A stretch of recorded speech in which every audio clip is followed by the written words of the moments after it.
Dito ang tingin. Mga mata mo, okay pa ba? Dahil maraming bagay ang makikita mo, Pero hindi mo talaga nakikita. may mga bagay na nasa harap mo lang. May mga tanong na hindi mo pa natatanong. May mga impormasyon akala mo alam mo na. Pero hindi ka pala. Kaya ngayong araw, gagamitin natin ang ating mga mata para tumingin, Mali! kundi para makialam. Dahil ito ang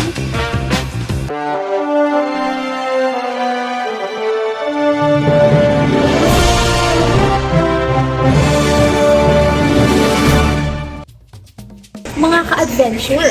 Familiar ba kayo sa lugar na ito? Welcome to National Museum of Natural History, ang tahanan ng iba't ibang kwento ng kalikasan ng Pilipinas. At ngayon ay samahan niyo ako at ating libutin ang isa sa pinakaastig na museo ng ating bansa. Alam niyo ba na ang museum na ito ay may 5 palapag at 12 galleries na puno ng mga yamang lupa at yamang tubig?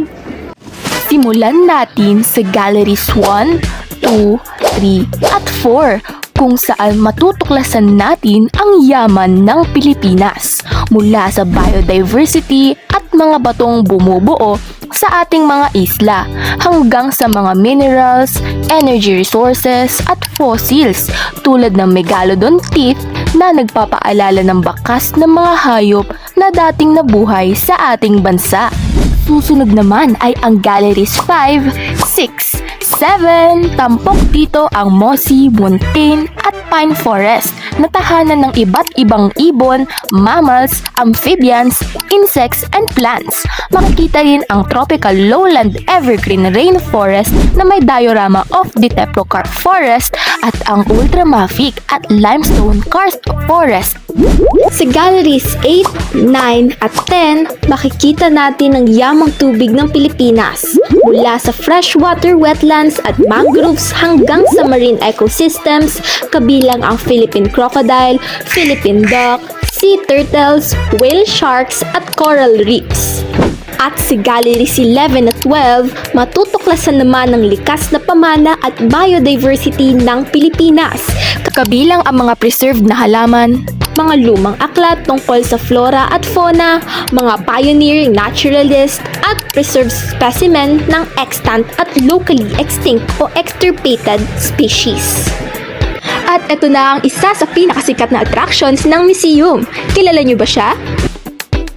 Siya, si Lolong, ang pinakamalaking saltwater crocodile na naitala at nasukat sa buong mundo. Nahuli siya sa Bunawan, Agusan del Sur noong Setyembre 2011 matapos iugnay sa ilang pag-atake sa tao at mga alagang hayop. Pero gaano nga ba siya kalaki?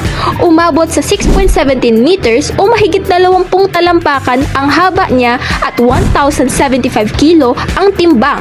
Halos kasing laki ng isang jeep at bigat ng maliit na kotse. Dahil sa kanyang sukat, kinilala siya ng Guinness World Records noong 2012 bilang largest crocodile in captivity. Sa kasamaang palad, pumanaw si Lolong noong 2013 dahil sa pneumonia at cardiac arrest. Ngunit sa pamamagitan ng taxidermy, napanatili ang kanyang anyo at nagsisilbi ngayon bilang paalala sa kahalagahan ng ating biodiversity at wildlife conservation. Angelina, bakit natin natin kailangan i-display si Lolo at ang iba't ibang exhibit na nandito sa museo? Ang museo na ito ay hindi lamang display ng mga lumang buto at puno dahil mas nakilala dito ang simatayo bilang isang Pilipino at kung gaano kasagana ang ating biodiversity. at patunay dyan si Lolong. Hindi lang siya basta trophy ng Guinness World Record. Si Lolong ang patunay na napakasagana ng ating mga ilog at kagubatan para bumuhay ng isang apex predator na ganito kalaki. Adventure Arena, paano naman natin sila mapapangalagaan para sa susunod na henerasyon? Simple lang, hindi mo kailangan maging scientific para makatulong. Sa tamang pagtatapon ng basura, pag-iwas sa pagsira ng kalikasan at pagtitipid sa tubig at kuryente, may ambag ka na. dahil ang pangangalaga sa kalikasan ay responsibilidad nating lahat. At doon natin napagtanto na ang bawat exhibit ay hindi basta-bastang display. Kaya, panatilihing nakabukas ang inyong mga mata dahil ito ang Matang Gawin!